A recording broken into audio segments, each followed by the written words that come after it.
Good morning student. आज हम लोग पढ़ेंगे how to write a application. एक एप्लीकेशन जो होता है वो किस तरीके से लिखा जाता है उसके बारे में हम पढ़ेंगे, तो थोड़ा गौर कीजिएगा।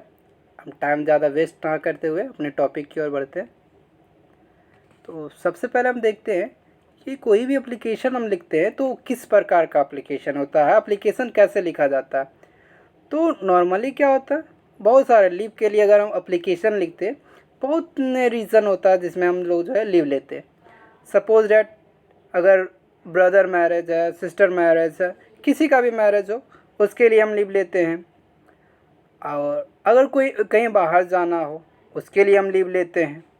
हेल्थ इश्यूज़ हो, अगर सपोज डैट हम बीमार हैं, हमें कुछ हो गया या हमारे पेरेंट्स को कुछ हो गया, उसके लिए हम लीव लेते हैं। सपोज डैट फैमिली मेम्बर में किसी का डेथ हो गया, उसके लिए हम लीव लेते हैं। और भी बहुत सारे रीज़न होते हैं, वन डे लीव होते हैं, हाफ डे लीव होते हैं।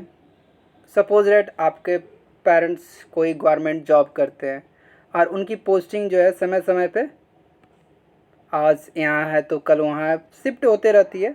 तो उस सिचुएशन में जो है आप क्या करते हैं, ट्रांसफ़र सर्टिफिकेट लेने के लिए भी आपको अप्लीकेशन देना पड़ता है, तभी आपको जो है ट्रांसफ़र सर्टिफिकेट मिलता है। अब हम देखते हैं नॉर्मली क्या होना चाहिए। एप्लीकेशन जब भी हम लिखते हैं ना, तो हमेशा हमारा एप्लीकेशन जो है रिस्पेक्टफुल मैनर में होना चाहिए, कि सामने वाले को जब सामने वाले पढ़े तो आपकी एप्लीकेशन जो है ना, उसे देखकर जो है आपकी जो साउंड जो है वो रियल लगे। आपकी जो वर्ड है ना, वर्ड से लगे कि जो है सिचुएशन जो है सही है। अगर सिचुएशन सही नहीं होता तो कोई जो है हमें एप्लीकेशन क्यों लिखता। इट मीन्स सिचुएशन परफेक्ट होना चाहिए और उसे उसी तरीके से हमें क्या करना चाहिए, एक्सप्रेस करना चाहिए। एप्लीकेशन के बेस पे ही जो हम लोग क्या करते हैं, मेंटेन करना है का काम भी करते हैं। अगर एप्लीकेशन आपके पास होगा ही नहीं तो आप सामने वाला जो है कैसे मेंशन करेगा। समटाइम क्या होता है, हमें रजिस्टर मेंशन भी करना होता है। तो रजिस्टर मेंशन कैसे होगा, आपके बोलने से अगर ओरली आप जो है आप बोल दें कि सर हमें लीव चाहिए, हमें 2 दिनों की छुट्टी दे दीजिए, बट क्या होगा, सर के पास तो कोई प्रूफ नहीं होगा कि आप छुट्टी लिए हैं। तो हमेशा क्या होना चाहिए, हमारी एप्लीकेशन में जो है जब भी हम एप्लीकेशन लिखें तो हमेशा ये चीज़ को मेंशन करना चाहिए कि जो है क्या रीज़न है और क्यों आप जो है एप्लीकेशन लिख रहे हैं। तो हम लोग पढ़े भी है ना, कम्युनिकेशन जब हम लोग पढ़ते हैं तो कम्युनिकेशन में हम लोग पढ़ते हैं कम्युनिकेशन 2 वे में होता है, ओरल, नॉर्मली ओरल और रिटन। अगर हम वर्बल कम्युनिकेशन की बात करें तो ओरल और रिटन होता। तो ओरल में क्या होता, कोई प्रूफ नहीं होता, कोई गारंटी नहीं होता, पर रिटन में क्या होता, आपके पास प्रूफ होता। तो क्रॉस चेक भी होता एप्लीकेशन में। तो आपके पंचुएशन वगैरह में भी जो है अगर एरर होता है तो वहाँ पता चल जाता है कि हाँ ये एरर है, तो आपकी इम्प्रूवमेंट भी होती है। और एप्लीकेशन जो है आप जिसके थ्रू जो है एप्लीकेशन भेज रहे हैं उस चीज़ का भी पता चल जाता है, मेंशन करता है कि आप खुद दे रहे हैं, पेरेंट्स से आपके जो है एप्लीकेशन देने गए हैं, या कोई और है जिसके थ्रू आप एप्लीकेशन सेंड कर रहे हैं। एप्लीकेशन जो है कैसे लिखते हैं, सबसे पहले हम क्या करते हैं, जिस भी पर्सन को लिख रहे हैं, सपोज डेट हम अपने प्रिंसिपल को लिख रहे हैं तो प्रिंसिपल को मेंशन करेंगे। फिर सब्जेक्ट लिखेंगे, क्या रीज़न है। रीज़न लिखने के बाद जो है सब्जेक्ट लाइन लिख देंगे। फिर रीज़न लिखेंगे, क्यों आप छुट्टी लेना चाह रहे हैं, कितने दिनों के लिए आप छुट्टी लेना चाह रहे हैं, वो बात आप बोलिएगा उसमें। फिर जब आपको छुट्टी दिया जाएगा, आपकी जो प्रिंसिपल है, आपके टीचर जो है आपकी छुट्टी को ग्रांट करेंगे, तो आपको थैंक्स तो बोलना बनता है ना। हमेशा हमारी जो भी कोई हेल्प करता है या हमें कुछ भी ज़रूरत होता है, सामने वाला देता है तो हमें उन्हें थैंक्स बोलते हैं, तो उन्हें थैंक्स तो बोलना ही है।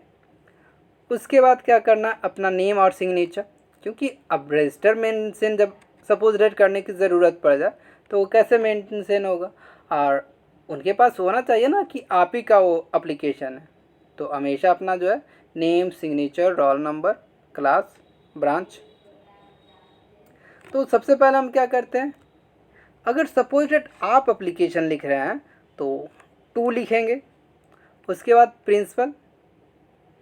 फिर हम बताए थे कि जो है हमें क्या करना है, प्रिंसिपल के साथ नेम भी लिखना है, यानी हमारे प्रिंसिपल कहाँ के हैं।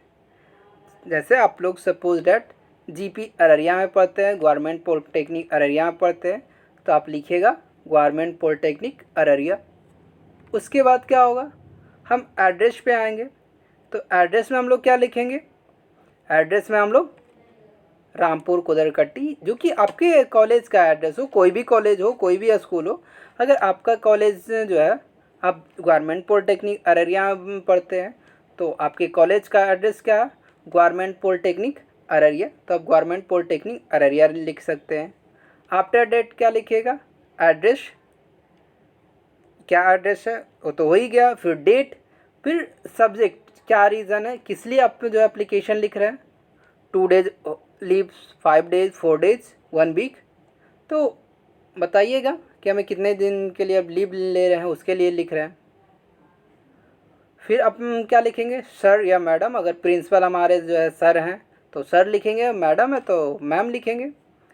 तो मोस्ट रिस्पेक्टफुल्ली, क्योंकि जब भी हम जो है स्टार्टिंग में ही हम बताए थे कि हमारा जो लेटर होना चाहिए, हमारा जो एप्लीकेशन होना चाहिए, एप्लीकेशन जब भी हम लिखते हैं तो रिस्पेक्ट देने के लिए लिखते हैं, तो रिस्पेक्टफुल्ली भी होना चाहिए।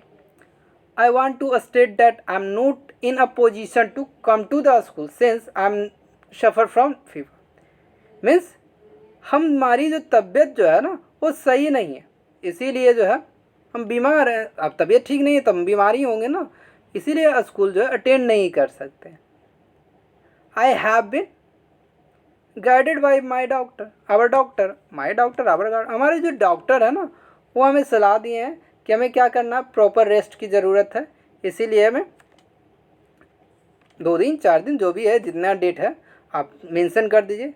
उसके बाद हमेशा याद रखिए कि जो है थोड़ा प्रिंट में जो है प्रॉब्लम हो गई है, इसलिए आप हमेशा याद रखिएगा हेंस जो है उसके बाद जस्ट जो है उसके नीचे वाले लाइन में, नेक्स्ट लाइन में जो है जस्ट डे के सामने से जो है शुरू होगा। मीन्स जो है ये हेंस आपको दिख रहा है ना, हेंस ये जो है यहाँ पे जो है आप शुरू कीजिएगा, आई सेल की जगह पर से यहाँ से शुरू करते और उसके बाद जो है उसे हम मेंशन करते हैं। Kindly grant me leave for, जो भी डेट है, मान लीजिए कि आपको जो है 16 से 15 तक लेना है, या 16 से 18, सॉरी 16 से 18 लेना है, तो 16 जून 2011 टू 18 जून 2011।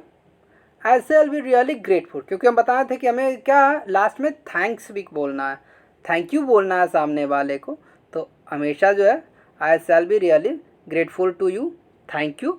उसके बाद योर ओबीडियंट, आपके प्रिय छात्र, आप अपना नाम लिखिएगा, अपनी class, section, roll number, branch, क्योंकि अगर आप जो है जहाँ भी अगर ब्रांच भी है, कॉलेज में है तो कॉलेज में ब्रांच होता है, चाहे पॉलिटेक्निक कॉलेज का स्टूडेंट हो, इंजीनियरिंग कॉलेज का स्टूडेंट हो, या डिग्री कॉलेज के हो। वहाँ अगर आप साइंस फैकल्टी से है, कॉमर्स, अगर डिग्री कॉलेज में है तो कॉमर्स, आर्ट्स। अगर आप जो है इंजीनियरिंग या पॉलिटेक्निक कॉलेज के स्टूडेंट हैं तो वहाँ पे क्या क्या होता है, 4 सेक्शन होता है, 4, 5, जिस भी ब्रांच से है, electronics, electrical, mechanical, civil, computer, जिस भी जो है ब्रांच में आए आप जो है वहाँ पे कर सकते हैं। होप सो आपको ये वीडियो आपकी जो है हेल्प करे और आपकी हर प्रॉब्लम में जो है ये सॉल्यूशन दे।